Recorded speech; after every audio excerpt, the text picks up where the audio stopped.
Hi, this is Andre Koen. I want to say thank you again for joining us for another episode of Everybody In, where we're focusing on whiteness. And this is Whiteness Part 2.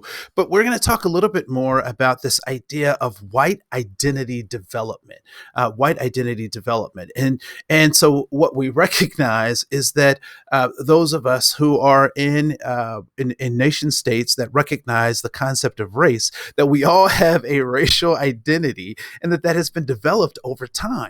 And so the question then is, how is that developed? What does that mean to have a racial identity, and why is that important? And so we turn to Dr. Mary Ferguson to really help us think about that. And here are a couple of resources that she used to help us talk about this notion of racial identity development, and particularly white racial identity development. And so I want to say again, shout out to Mary R. Ferguson, and you can find her on her website. I really appreciate her teachings on this. And so when we think about this idea of racial identity development, I really want you to just take a step back and think about the first time you recognized that your race was important to someone else. Not necessarily important to you, but important to someone else, that the recognition of your race was important to someone else.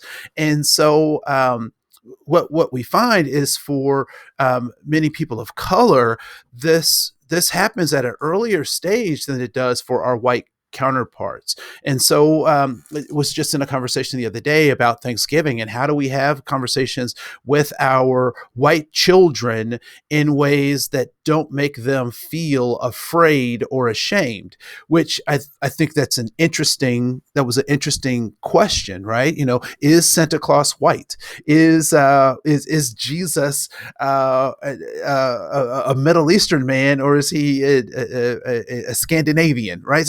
So these kinds of questions are really important to recognize, or the answers to those questions are important to recognize, because they have everything to do with this idea of white identity development. And so for many whites, there are 6 stages of identity development that Janet Helms talks about. We won't talk about that here, but we'll spend another session to really dive deep into that. But it is interesting that as we think about this racial identity development, that for many white people, that their racial identity development happens much later than their so-called minority counterparts, or people of color, as the nomenclature suggests these days. And so when we do that, what we recognize is that there's a rift or a gap between those learnings. So the two developmental learning tasks that are important in even starting this journey of recognizing the development process is unlearning or abandoning individual racism, and then learning how to recognize and oppose institutional and cultural racism, right? And so, and then thirdly, really developing a healthy white identity, or healthy racial identity. And so for people of color, and more specifically Black folks, that happens at a much earlier age, where they have to start wrestling with these things, where for white people it happens at a later stage, or if at all in some cases, right? So it's important. And so some key questions to help us start to think about that, or drive this learning process, these developmental stages, is to really think about who you are racially, right? So when did you first recognize that you were a member of a race? What important world events help change your relationship to your race, right? Or this concept of race. What significant people or relationships have shaped the way you experience being a member of your racial group?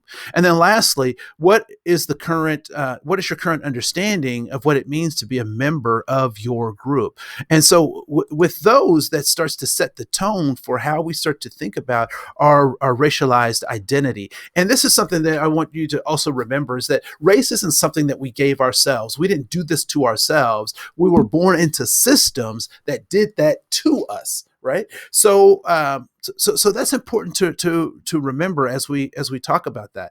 And so as we get into this piece, what I want you to think about as you engage, either as a white person or with white people, what might be some issues that need to be addressed as white people to examine themselves in uncomfortable ways, right? So, what kinds of things must be thought of? How do you respond when someone is defensive and says, "You're trying to shove this down my throat"? How do you respond to that in terms of talking about this idea of whiteness, this idea of inclusion and equity and all of these diversity things? Or you're trying to make me feel guilty. So when people suggest that the feeling of guilt or shame or blame, we talked about that in a previous session about how to circumvent that.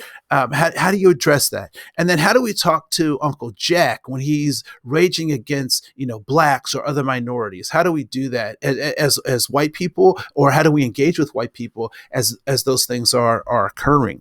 And so those become important things. And so what Mary gave us also were a few tips. And what she suggested was that we really think about our own racial identity, that we come to terms with who we are as a human being, that we research our family photos and stories so that we can get grounded in our own cultural and even backwards map your success. So I have been successful, but why was I successful? Or who paved the road for me? So that we can recognize our connections with our roots. And then lastly, ask people to define what the norm is every time you hear it used. So when people say, well, that's normal. So what exactly does that mean, right? So that is challenging our cognition so that we can think critically. And we have to develop a healthy racial or ethnic identity. I want white people to have pride in being white, but not have white pride, right? And so the difference between those two things is profound. And so recognizing that we all have this drive to want to be seen in our best lights, that we want to be proud of who we are and where we've come from, is important. But to do that to spite someone else oftentimes can be problematic. And so I just want to say thank you so much for joining us in this session. It's been a pleasure to be with you, and I look forward to seeing who you become as we continue these conversations, as we attempt to build, as we continually work to build diversity, equity, and inclusion as a part of everything that we do. And we are out of here. Thank you so much.